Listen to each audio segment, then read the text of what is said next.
Hello friends, आप सभी लोगों का हमारे स्मार्ट लर्निंग पॉइंट चैनल में स्वागत है। यदि आप लोग इसमें से कोई नए हो तो हमारे इस स्मार्ट लर्निंग पॉइंट चैनल को सब्सक्राइब कर लें, जिससे कि नए नए वीडियोज आप तक प्राप्त होते रहें। आज हम जनरल नॉलेज के बारे में वो टॉपिक्स लेकर के आए हैं जो हमारे भारतीय इतिहास से एक बहुत प्रमुख घटना से जुड़ी हुई है। वो है जलियांवाला बाग हत्याकांड। तो जलियांवाला बाग हत्याकांड क्या था? हमारा देश, जैसा कि आप सभी लोग जानते हैं, अंग्रेजों का गुलाम था और हमारे देश में अंग्रेजों का शासन चल रहा था और अंग्रेज हमारे नागरिकों के साथ बहुत ही ज़्यादा जुल्म और अत्याचार करते थे। इसी के क्रम में सन 1919 में उन्होंने रोलेट एक्ट पारित किया। कौन सा एक्ट पारित किया? रोलेट एक्ट पारित किया। इस एक्ट का मतलब है कि हमारे भारत में जो भी नागरिक थे, अंग्रेजों के अत्याचार का विरोध करते थे। हमारे यहाँ राष्ट्रीयता की भावना धीरे धीरे जागृत हो रही थी।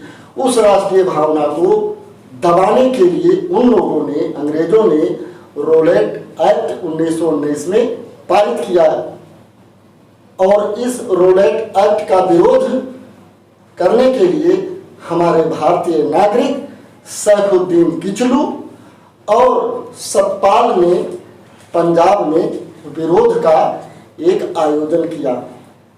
ठीक है, और जब विरोध का आयोजन किया, फिर आगे क्या होता है? जलियांवाला बाग कांड के कौन कौन घटनाक्रम हैं, कौन इसके हीरो हैं, कौन इसके खलनायक हैं, आज हम इसी टॉपिक पर बहुत ही रोचक जानकारी आपको उपलब्ध कराने जा रहे हैं। आप लोग इस वीडियो को शुरू से आखिर तक देखें, जिससे कि जलियांवाला बाग कांड के बारे में आपको पूर्ण जानकारी हो सके। तो जलियांवाला बाग हत्याकांड ये हुआ था 13 अप्रैल 1919 को बैसाखी के दिन। बैसाखी का दिन वह दिन होता है जो पंजाब में और हरियाणा में आसपास के किसान और नागरिक जब रबी की फसल की कटाई हो जाती है तो उसके उत्सव के रूप में बैसाखी का त्यौहार मनाया जाता है। तो 13 अप्रैल बैसाखी के त्यौहार का दिन था, जहां पर एक मेला लगा हुआ था। तमाम लोग उसमें, बूढ़े जवान बच्चे इकट्ठा हुए थे। और जैसा कि अभी हमने आपको बताया कि रोलेट एक्ट 1919 को अंग्रेजों ने जो पारित किया था कि जिससे कि हमारे देश में जो राष्ट्रीय भावना जागृत हो रही है उसको दबाने के लिए यह एक्ट पास हुआ था। ठीक है, और इसको इसीलिए रोलेट एक्ट को काला कानून भी कहा जाता है। काला कानून इसलिए कि इसमें ना कोई दलील, ना कोई अपील, ऐसी भी सुनवाई नहीं होती थी और रोलेट एक्ट के तहत हमारे भारतीय नागरिकों को जेल में डाल दिया जाता था। तो इस जलियांवाला बाग हत्याकांड से रोलेट एक्ट भी एक प्रमुख मुद्दा है। ठीक है, अब देखिए, रेजिनाल्ड एडवर्ड हैरी डायर, तत्कालीन उस अंग्रेजी मिलिट्री ऑफिसर का नाम जो था, वो पूरा नाम ये था रेजिनाल्ड एडवर्ड हैरी डायर, लेकिन शॉर्ट में इसको लोग ज्यादातर डायर ही बोलते हैं। तो ये क्या काम किया था? जो हमारे भारतीय नागरिक वहां पर जलियांवाला बाग में इकट्ठा हुए थे अंग्रेजों के अत्याचार का विरोध करने के लिए, और रोलेट एक्ट का विरोध सैफुद्दीन किचलू और सतपाल भी कर रहे थे। तो उन लोगों के आह्वान पर अमृतसर, जो पंजाब प्रदेश का एक जिला है, वहां पर स्वर्ण मंदिर भी स्थित है। तो स्वर्ण मंदिर के पास ही में स्वर्ण मंदिर के पास ही जलियांवाला बाग है, जिसमें सैफुद्दीन किचलू और सतपाल के आह्वान पर एक जनसभा का आयोजन किया गया था।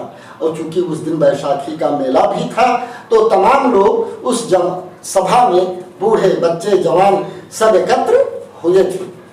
तो जनरल डायर ने क्या किया, उस सभा को दबाने के लिए अपने अंग्रेजी सैनिकों के साथ धावा बोल दिया और गोलियों से सबको भून डाला। तो इस घटना में 2000 लोग घायल हो गए और 400 लोगों की जानें चली गई। ये आंकड़ा इससे ज़्यादा भी हो सकता है, ऐसा नहीं है, ये आंकड़ा ज़्यादा भी हो सकता है, जिसमें सैकड़ों लोग मारे गए, हजारों घायल हो गए, तमाम बच्चे और बूढ़े भी इसमें मारे गए।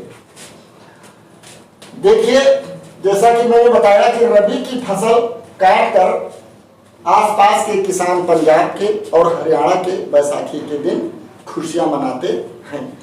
और एक तथ्य यह भी है कि सन 1969 में, यानी 13 अप्रैल को ही 1969 में सिखों के 10वें और अंतिम गुरु गोविंद सिंह ने खालसा पंथ की स्थापना की थी। ठीक है, तो इस घटना के क्रम में आप अपनी जानकारी को और विस्तार देने के लिए ये जानें कि 13 अप्रैल जो बैसाखी का दिन है, इसी 13 अप्रैल 1969 को सिखों के अंतिम गुरु गुरु गोविंद सिंह ने खालसा पंथ की स्थापना की थी। सैफुद्दीन किचलू के जो पूर्वज थे वो कश्मीरी पंडित थे और बाद में उन लोगों ने इस्लाम धर्म को स्वीकार कर लिया था। सतपाल ये डॉक्टर थे पंजाब के और राजनेता भी थे। तो ये जलियांवाला बाग हत्याकांड के सैफुद्दीन किचलू और सतपाल ये दो हीरो हैं। और इस जलियांवाला बाग हत्याकांड का खलनायक कौन है? वो है जनरल डायर, जिसने हमारे नागरिकों पर गोली चलाई थी। तो आप लोग समझ गए कि जलियांवाला बाग हत्याकांड कब हुआ था? 13 अप्रैल 1919 को। किस दिन हुआ था? बैसाखी के दिन हुआ था। और क्यों हुआ था? किसके विरोध में ये जनसभा का आयोजन किया गया था? अंग्रेजों के अत्याचार बढ़ते जा रहे थे और उसी अत्याचार के क्रम में उन्होंने रोलेट एक्ट 1919 भी पारित कर दिया था। और जैसा कि मैंने बताया, वो जनरल कौन था? डायर था, जिसको हम खलनायक भी कह सकते हैं, जिसमें 400 लोग मारे गए और 2000 लगभग घायल हो गए। रबी की फसल काट करके वहां के लोग खुशियां मनाते हैं, यह तथ्य है। ठीक है, और इसी दिन 13 अप्रैल सन 1969 को सिखों के अंतिम गुरु गुरु गोविंद सिंह ने खालसा पंथ की स्थापना भी की थी। तो आप लोगों को अगर यह वीडियो पसंद आया हो तो लाइक करना और शेयर करना ना भूलें। और इसी तरीके से जनरल नॉलेज के और आप वीडियो देखना चाहते हैं तो हमारे स्मार्ट लर्निंग पॉइंट चैनल के प्लेलिस्ट में जाकर के देख सकते हैं। यदि आप लोग प्रतियोगी परीक्षाओं की तैयारी कर रहे हैं या पढ़ रहे हैं तो ये वीडियो आपके लिए बहुत महत्वपूर्ण होगा। Thank you for watching this video.